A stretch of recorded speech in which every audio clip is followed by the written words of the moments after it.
dans les relations cachées la parole de Loba. Je rends grâce à Loba, le créateur du ciel, de la terre, de ce qu'il est grand, glorieux et redoutable. Je remercie Loba parce qu'il est bon, parce qu'il est fidèle, parce qu'il est tout puissant, de ce qui vit inexplicablement hors de toute réalité. Donc aujourd'hui, par sa permission, par sa grâce, par sa toute divine puissance, on va entrer une fois de plus dans les sphères de la connaissance interdite. Car vous savez qu'il est dit dans Proverbe 19.2 que le manque de sens n'est bon pour personne. Et dans Proverbe 25.2, la gloire de l'homme est de cacher des choses et la gloire des rois est de sonder des choses. Néanmoins, il dit dans Jérémie 33.3, moi je te relèverai des choses cachées, des choses que tu ne sais pas. Et dans Jean 3.11, nous disons ce que nous savons et l'on rend témoignage de ce qu'on a vu. Donc aujourd'hui, nous allons parler d'un sujet un peu particulier. Nous allons parler du plagiat des Écritures par rapport au peuple noir et aussi comment les Écritures ont fait pour être plagiées. Parce que vous savez qu'il existe beaucoup de livres, soi-disant religieux actuellement dans le monde.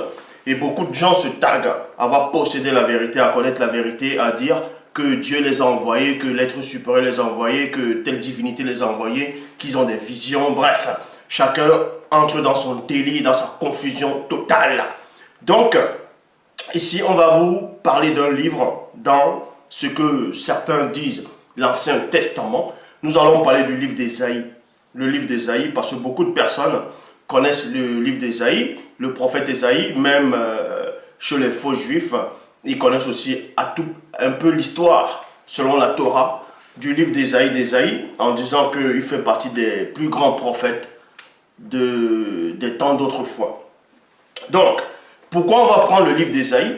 Tout simplement pour vous montrer comment ils ont fait pour plagier les livres. Comment ils ont fait pour plagier? Déjà, le livre d'Ésaïe, c'est quoi d'abord?